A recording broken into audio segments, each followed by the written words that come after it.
There are three management questions here. The first question is, how are you going to define priorities? And the danger with Lean is we see the tools, we see the whole process, there are thousands of different opportunities to make improvements. We can waste a lot of our energy making improvements that don't actually make a big difference to the organisation or to the customer. But which improvements, which vital few improvements, should we be focusing on to make a real difference? So instead of doing TPM on every machine, we should focus on doing TPM on the bottleneck machine that gives us the biggest breakdown headaches, for instance. And likewise with all Lean tools, it is the purpose, the gaps that we're trying to close that should define the priorities of actions in the organisation. So in Toyota's case, they use policy deployment to do that, and that Lean Council at Toyota, which contains the heads of the most of the divisions, plus all of the key value stream leaders of the major processes and products, that initiates the projects and, very importantly, resolves conflicts between departmental objectives and the needs of the process. So Toyota knows that the good results come from a better process, optimizing the whole process, not just a piece of it.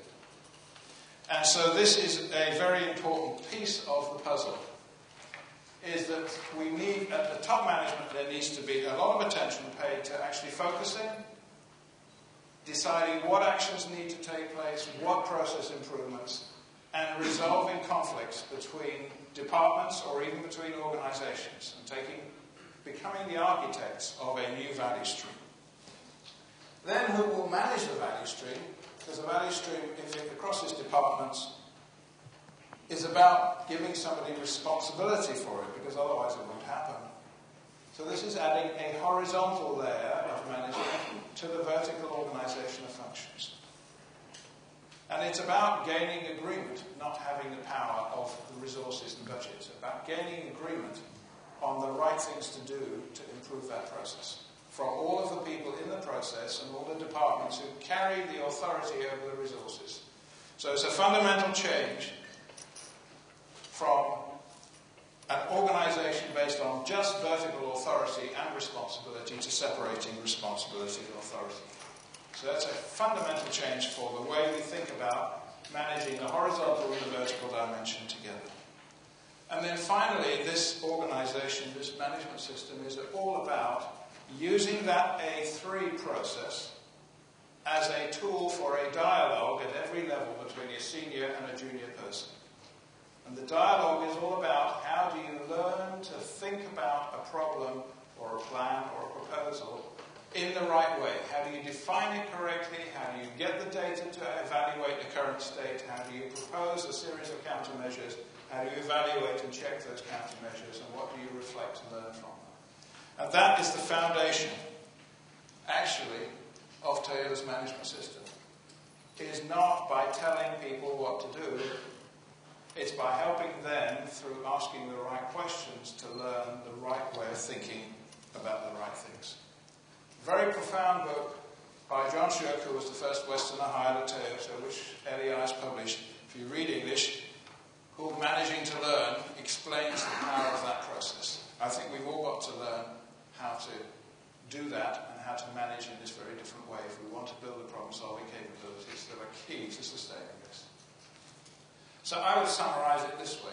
The traditional Sloan management system was about granting authority and budgets to managers of different departments. It was about managing by metrics, by financial metrics of past performance. Decisions are reviewed on the basis of data, often past data, by way away from the point where the problem happens. And improvement is done through central improvement programs. The Toyota management system is about giving responsibility to line managers to get the right things done. Recognizing that good results come from good processes. Decisions need to be based on facts by going to see at the Gemba.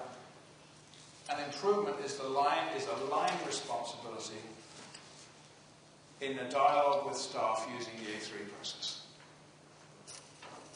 So this can be summarized This is Fujio Cho at the top, who was the first. He was hired in 1969 from Tokyo University to work with Taiichi Ohno to write down the Toyota production system to begin to explain it to their suppliers in 1969, 70, 71. And he developed the house. It's his house. And Fujio Cho summarizes this management system and says it's very simple. It's about go see. So manager's role is to go see. Manager's role is to ask the right questions, to provoke the right kind of thinking, and to uncover the real problems.